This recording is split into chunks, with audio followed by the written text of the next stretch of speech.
শিরিক মুক্ত ইবাদত এটাই হলো সবচেয়ে কঠিন কাজ, অথচ শিরিক মুক্ত ইবাদত হলো সবচেয়ে সহজ কাজ। আমরা শিরিক কিভাবে করি আপনাদের গতকাল বলেছি। আমরা বারবার বোঝানোর চেষ্টা করি, আমাদের কলবের ভিতরে নির্ভরতা, ইবাদত, চাওয়া পাওয়ার জায়গায় আল্লাহ ছাড়া কেউ থাকবে না। আর এখানে কেউ ঢুকলেই শিরিক হয়ে যাবে। আর শিরিক হলো দিনদার মানুষদের ধ্বংসের প্রথম পথ। শিরিক থেকে মুক্ত হতে গেলে সুন্নতের ভিতরে থাকতে হবে। যতক্ষণ আপনার নীতি হবে নবী রাসূলুল্লাহ সাল্লাল্লাহু আলাইহি ওয়াসাল্লাম যা করেছেন করব, যা করেননি করব না, যা করেননি করব না, যা করেছেন করব। দুনিয়ায় যে যা করুক কারোর সাথে আমার ঝগড়া নেই, সবাই ভালো সবাই মন্দ যা হয় হোক, আমি আমার নবীজিকে নিয়ে থাকবো। রাসূলুল্লাহ সাল্লাল্লাহু আলাইহি ওয়াসাল্লাম যে কাজ করেছেন তাই করব, যে কাজ করেননি করব না, যে কথা বলেছেন বলবো, যে কথা বলেননি বলবো না, যে বলে বলুক। আপনার শিরকে যাওয়ার কোনো ভয় নেই। আর যখনই আপনি সুন্নতের বাইরে যাবেন, কোনোটা জায়েজ হবে, কোনোটা বেদাত হবে, কোনোটা শিরকে চলে যাবে, যাবেই যাবে। এটা এমন একটা দরজা কোনোভাবে ঠেকানো যায় না। কাজেই তাওহীদের উপরে থাকতে হলেই সুন্নতের উপরে থাকতে হবে, আর সুন্নতের উপরে থাকলেই আপনি তাওহীদ পেয়ে যাবেন। সালাত কায়েম করা, সালাত দিনের সবচেয়ে বড় জিনিস। আর একটা জিনিস মনে রাখবেন, আমরা বাংলাদেশের মুসলমানদের ভিতরে যারা ভণ্ড পীর, নেড়ার ফকির, এই জাতীয় যারা আছেন, তাদের সবচেয়ে বড় আক্রোশ নামাজের উপরে। তাদের যারা মুরিদ হয় প্রথমেই তাদের নামাজ বন্ধ করে। কারণ কোনো মুসলমান যখন নামাজ পড়ে তখন তার কলবটা শয়তান পুরোপুরি দখল করতে পারে না। নামাজ হলো আল্লাহর সাথে বান্দার মূল সম্পর্ক। এই জন্য তারা অনেক সময় বুঝায়, আরে নামাজের মতো নামাজ জীবনে একবার পড়লেই হয়। এমন কথা শুনছেন নাকি? আছে না? আর কেউ কি বলে খাওয়ার মতো খাওয়া জীবনে একবার খেলে হয়? হয়। এই কথা কেউ বললে তাকে পাগল বলবেন না? কিন্তু নামাজের কথা বলে আমরা কিছু বলে, প্রথম কথা যেটা বলেছি, মুহাম্মদ সাল্লাল্লাহু আলাইহি ওয়াসাল্লাম এবং সাহাবীদেরকে সামনে রাখবেন। যত কথা লোকে বলবে, সরাসরি আপনার স্কেল, মাপকাঠি, মেয়ার, মানদণ্ড হলো মুহাম্মদ রাসূলুল্লাহ সাল্লাল্লাহু আলাইহি ওয়াসাল্লাম এবং সাহাবায়ে কেরাম। আপনি চট করে প্রশ্ন করবেন, মুহাম্মদ সাল্লাল্লাহু আলাইহি ওয়াসাল্লাম কি নামাজের মতো নামাজ পড়তেন না আজে বাজে নামাজ পড়তেন? নামাজের মতো নামাজ পড়তেন। তিনি কি একবার পড়লেই হয়েছিল না আজীবন আমরণ পড়তে হয়েছিল? কাজেই কেউ যদি বলে যে মুহাম্মদ সাল্লাল্লাহু আলাইহি ওয়াসাল্লাম আমি বেশি ইমানদার, আমার জীবনে একবার পড়লেই হয়, সে মুসলমান না কাফের? ব্যাস, খুব মানদণ্ড। কেউ বলবে আরে নামাজ পড়বো কি, আগে মন ঠিক হোক তারপরে নামাজ পড়বো। আমার কাছে একটা হিন্দু ছেলে আসছে, আপনাদের আখলাকে কেউ, মুসলমানদের আখলাকে কেউ মুসলমান হয় না, তারপরও ইসলামের ভিতরে এমন আলো থাকে। এই যে আল্লাহ যে ব্যবস্থাটা দিয়েছেন ওটা অনেক মানুষকে নিয়ে আসে। যেমন নামাজ বোধহয় লাস্ট কাজ না, নামাজ হলো ফার্স্ট কাজ। নামাজ না পড়লে মন ঠিক হবে কি করে? ওষুধ না খেলে কি সুস্থ হয়? কেউ যদি বলে আমি এখন রুগী, ওষুধ খাবো না, সুস্থ হয়ে খাবো, তাকে কি পাবনায় নেবেন না? এই তো পিছনে আছে, ঠিক না? তো ভাইরা বেঈমান। কেউ বলে যে মারেফাত হয়ে গেলে আর নামাজ লাগে না, আছে নাকি এরকম? আছে। প্রথম কথা বোঝেন, এই যে মারেফাতের গুরুত্ব দেওয়া, এটা রাসূলুল্লাহ সাল্লাল্লাহু আলাইহি ওয়াসাল্লাম কোরআন এবং হাদিসে নেই। কোরআন এবং হাদিস বলে ইহুদি, খ্রিস্টান, আবু জাহেল তাদেরও পুরো মারেফত ছিল। মারেফত কোনো খায়ের না। এই মারেফত যখন ইমানে যাবে, ইমান এবং এলেমে পরিণত হবে, তখন সেটা কল্যাণ। ইহুদিদের মারেফত ছিল, খ্রিস্টানদের মারেফত ছিল, কাফেরদের মারেফত ছিল, কোনো লাভ হয়নি। মারেফত আছে, মেনে নিচ্ছে না, মারেফতের কোনো দাম নেই। এই জন্য ইসলামে ইমান এবং এলেমের গুরুত্ব দেওয়া হয়েছে। ইমাম আবু হানিফা রাহমাতুল্লাহ আলাইহি বলছেন, মারেফতে আমরা সবাই সমান, মারেফতের পরে ইমান না আসলে কোনো লাভ নেই। মারেফতই সব। এটা ইসলামের একটা বাতিল ফেরকা ছিল, জাহামিয়া বলা হতো। তারা বলতো, আবু হানিফা রহমতুল্লাহ আলাইহি লেখছেন, মারেফতই যদি সব হতো তাহলে খ্রিস্টান, ইহুদি, কাফের সবাই জান্নাতে যেত। আমরা বাংলাদেশের মুসলমান সবাই জান্নাতুল বাকি চিনি। জান্নাতুল বাকি চেনেন না? জান্নাতুল বাকি চেনেন তো? আমরা বাংলায় যদি কেউ জান্নাতুল বাকি না বলে বাকি বলে, তাহলে আমরা মনে করি বেয়াদবি হলো। আর রাসূলুল্লাহ সাল্লাল্লাহু আলাইহি ওয়াসাল্লাম, সাহাবীরা সবসময় এই বেয়াদবি করেছেন, অর্থাৎ ওনাদেরটাই ঠিক ছিল। এটার নাম হলো বাকি অথবা বাকি উল গারকাদ।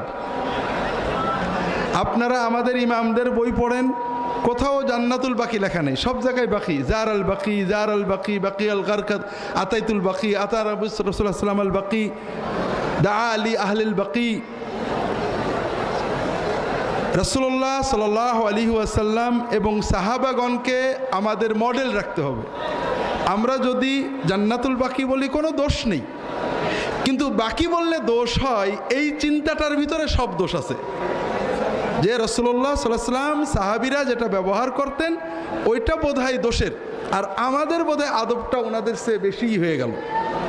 যেমন রাসূলুল্লাহ সাল্লাল্লাহু আলাইহি ওয়াসাল্লামের কবরকে আমরা বলি রওজা শরীফ, ঠিক না? আপনি হাদিসে পড়েন, আতাইতু কবরান নবী সাল্লাল্লাহু আলাইহি ওয়াসাল্লাম, কানা কবরুন নবী সাল্লাল্লাহু আলাইহি ওয়াসাল্লাম মুসান্নামান, জাআ কবরান নবী সাল্লাল্লাহু আলাইহি ওয়াসাল্লাম। আবু হানিফা, মোহাম্মদ, শাফি, আহমদ ইবনে হাম্বল, মালিক রাহিমাহুমুল্লাহ বই পড়েন, বাবু জিয়ারতে কবরেন নবী সাল্লাল্লাহু আলাইহি ওয়াসাল্লাম, কবর নবীজির কবর, রাসূলুল্লাহ সাল্লামের কবর, কোথাও রওজা নেই। রওজাটা হলো কবর এবং মিম্বরের মধ্যবর্তী জায়গার নাম। মা বাইনা কবরি ও মিম্বরি রওজা, আমার কবর এবং মিম্বারের মাঝখানের জায়গা, মসজিদের জায়গাটুকের নাম হলো রওজা মিন রিয়াদিল জান্নাহ। আমরা কবরটাকে রওজা বানাইছি আর মসজিদের জায়গাটুককে রিয়াদুল জান্নাহ বানাইছি, দুটোই অন্যায়। রাসূলুল্লাহ সাল্লাল্লাহু আলাইহি ওয়াসাল্লামের পরিভাষা নষ্ট করা, সুন্নতের চেয়ে বেশি আদব করার চেষ্টা করা, যেটা এক পর্যায়ে আমাদের মনের ভিতরে সুন্নতের প্রতি অবজ্ঞা এনে দেয়।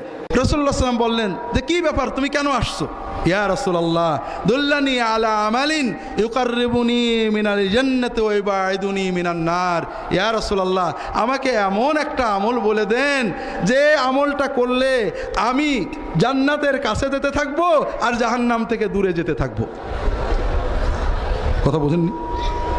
দেখেন সাহাবীরা প্রশ্ন করতেন খুচরো খুচরো না, এক কথায় সব যেন জেনে নেওয়া যায়, সহজে যেন একটা মৌলিক জায়গায় যাওয়া যায়, এরকম প্রশ্ন। রাসূলুল্লাহ সাল্লাল্লাহু আলাইহি ওয়াসাল্লাম ফারাফা রাসূলুল্লাহ নাযারাহু ইলাস সামাই ওয়া ক্বাল, রাসূলুল্লাহ আসমানের দিকে একটু তাকিয়ে বললেন, ইন কুনতা কাদ আওজাসতাস সুআল ফাকাদ আতওয়ালতাল মাকাল। তোমার প্রশ্নটা সংক্ষেপ কিন্তু কথা অনেক বড়। তা'বুদুল্লাহ ওয়া লা তুশরিকু বিহি শাইয়ান ওয়া তুকিমুস সালাতা ওয়া তাহুজ্জাল বাইতা ওয়া তাসুমা রমাদানা আদ্দিজ যাকাতাল মাফরুদা ওয়া আতিন নাস বিমা তুহিব্বু আন তা'তিয়াহুম বিহি ওয়া মা তাকরুহু লিনাফসিকা ফাদা'ন নাস আনহু। শোনো, এক কথায় যে কাজ করলে জান্নাতের দিকে যেতে থাকবে আর জাহান্নাম থেকে দূরে চলে যাবে, সেটা হলো আল্লাহর ইবাদত করবে, আল্লাহর সাথে কাউকে শরীক করবে না, শিরিক মুক্ত ইবাদত করবে আল্লাহর, সালাতটাকে কায়েম রাখবে, যাকাতটা দেবে, রোজা রাখবে, হজ করবে। আর এটা হলো দিনের আরকান, এগুলো করতে হবে, এগুলো ঠিকমতো করলেই তুমি জান্নাতে যেতে পারবে। খুব ভালো করে বোঝেন, আমরা এসব বুঝি না আল্লাহর দিন কত সহজ। আমরা অনেকে বোঝাতে চাই তুমি যতই নামাজ পড়ো, যতই রোজা করো, হজ করো, যাকাত করো, আমাদের এই লাইনে না আসলে কিচ্ছু হবে না। পীর সাহেবের মুরিল্লাহে জান্নাত পাবে না, রাজনীতিতে না গেলে জান্নাত পাবে না, তবলিগে না গেলে জান্নাত পাবে না। আর জান্নাত যেন আল্লাহ আমাদের কাছে বন্দুক রেখে দিয়েছে। আর আল্লাহ রসুল সাল্লাল্লাহু আলাইহি ওয়াসাল্লামের কাছে এসে একজন বলছে, ইয়া রাসূলুল্লাহ আমার কিছু কাজের কথা বলুন যেন আমি জান্নাতে যাই। আর এক হাদিসে নবীজি বলেন 5 ওয়াক্ত ফরজ নামাজ পড়ে, রোজা রাখবে, হজ করবে, যাকাত দেবে, আল্লাহ তোমাকে জান্নাতে নিয়ে যাবে।